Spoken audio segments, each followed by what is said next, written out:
Assalamualaikum warahmatullahi wabarakatuh.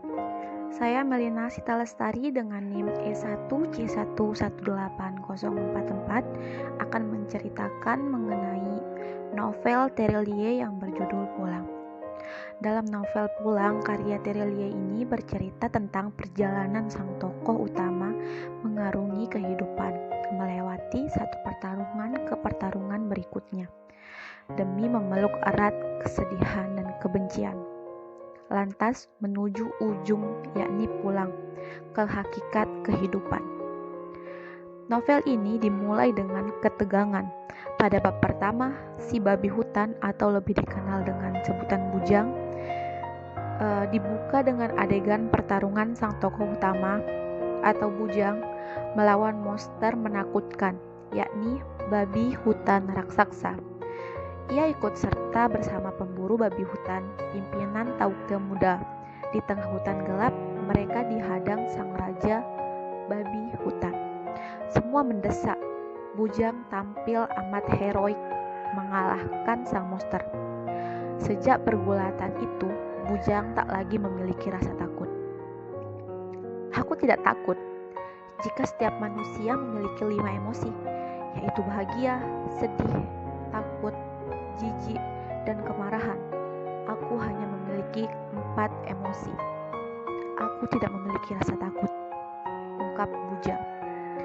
Novel yang ditulis Terelie berjudul Pulang ini menceritakan seorang anak yang lahir dan dibesarkan di pedalaman Sumatera. Anak ini biasa dipanggil Bujang. Bujang dibesarkan dengan didikan yang amat keras oleh ayahnya, yaitu Saman.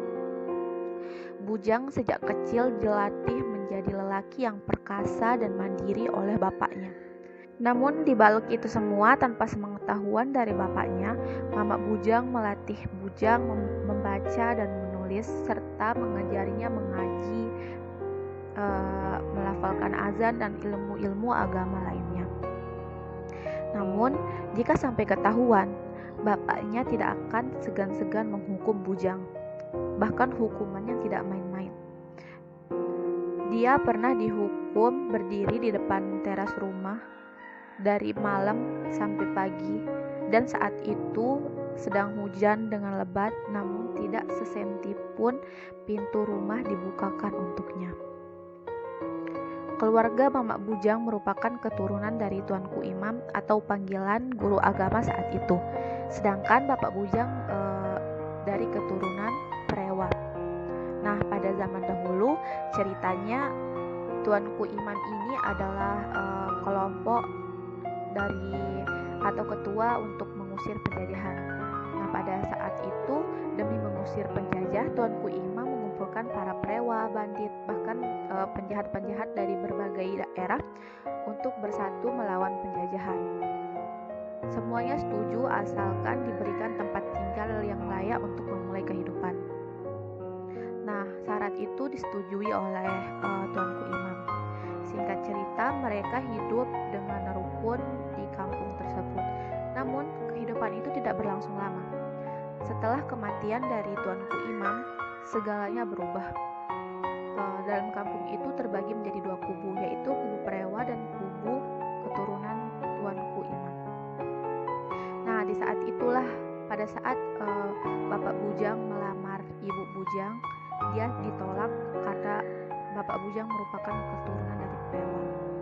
Namun setelah 2 kali penolakan, mereka berhasil mendapat izin dan dapat menikah. Namun terpaksa diusir dari kampung tersebut. Singkat cerita, saat usia Bujang menginjak 15 tahun, rombongan Tauke Muda datang ke kampung kecil dan membawanya serta kembali ke kota atas izin dari kedua orang tuanya.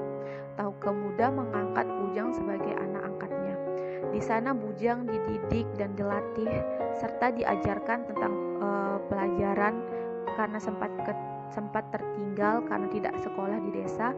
Jadinya dia di sana diajar secara privat atau pribadi. Di sana Bujang dididik dan dilatih.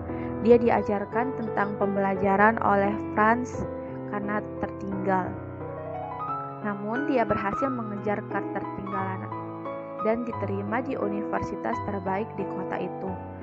Kemudian dia dilatih sebagai tukang pukul oleh Kopong, diajar berpedang atau samurai oleh kakek Busi, diajar menembak oleh Salogan. Bujang berhasil mendalami segala macam latihan itu. Dia lulus sebagai mahasiswa terbaik di kampusnya. Namun berita baik itu tidak berlangsung lama. Kabar duka tiba. Kabar bahwa Mama Bujang meninggal. Bujang mengalami masa-masa sangat buruk setelah kejadian itu. Namun setelah berminggu-minggu berlalu, karena hiburan dari sahabatnya yang bernama Basir dan orang-orang terdekat lainnya, Bujang pun melewati hari-hari seperti biasa, menjadi tukang bukul dan belajar. Bujang juga diterima di universitas terbaik di luar negeri, melanjutkan pendidikannya. Namun beberapa hari sebelum keberangkatannya ke luar negeri, kabar duka kembali datang. Kabar bahwa bapaknya telah meninggal dunia. Kabar itu lantas membuat Bujang kembali terpuruk. Namun karena dukungan dari sahabatnya serta orang-orang terdekatnya, dia pun mengikhlaskan dan melapangkan itu semua. Dan dia pun siap untuk melanjutkan pendidikannya ke luar negeri. Temannya yang bernama Basir tadi juga dikirim ke Arab untuk melanjutkan latihan sebagai penunggang kuda suku Baduin, yaitu cita-citanya sejak dahulu. Singkat cerita, Bujang pulang dengan hasil terbaik, menjadi sarjana terbaik saat itu. Bujang, anak talang dan malang itu berubah menjadi pribadi yang sangat mantap. Akademiknya kokoh dan bermata tajam. Ia menemui calon presiden terkuat, memperingatkannya agar tidak mengubah apapun, tak mengusik bagaimanapun bisnis keluarga Tong, yakni bisnis shadow economy, yang lebih dikenal dengan ekonomi bayangan. Shadow economy adalah ekonomi yang berjalan di ruang hitam, di bawah meja. Oleh karena itu, orang juga menyebutnya black market. Understanding economy, kita tidak sedang bicara tentang perdagangan obat-obatan, narkoba atau prostitusi, judi dan sebagainya.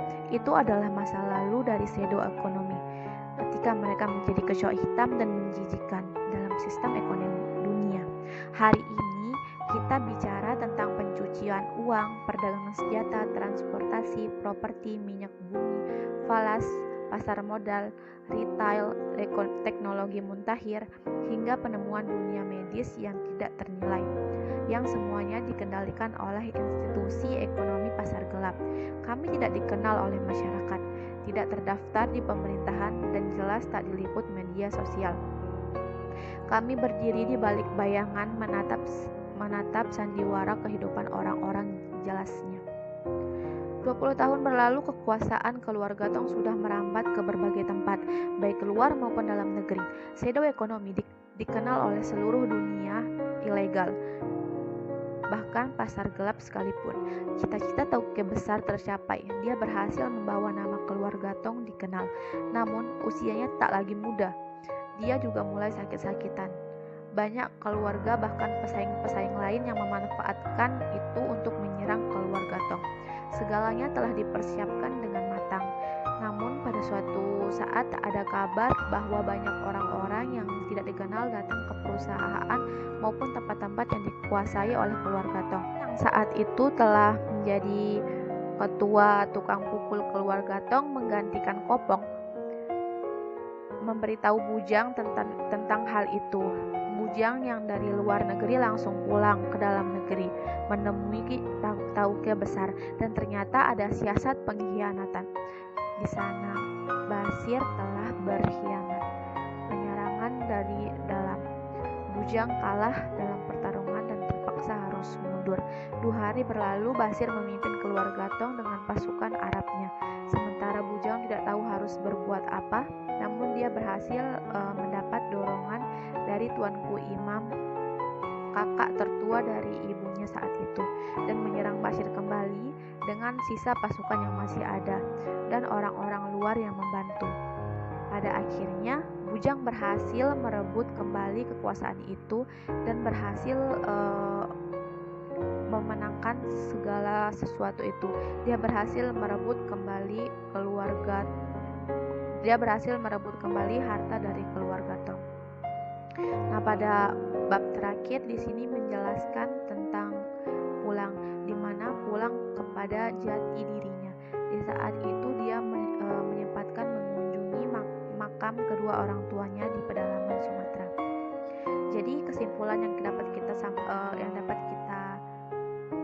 capai dalam novel ini adalah sejauh apapun kamu pergi, seluas apapun pengalamanmu, dan sehebat apapun kamu di luar sana, tak ada yang lebih baik dari pulang kepada apa yang telah kamu miliki sebelumnya, pulang kepada hakikat dirimu sendiri.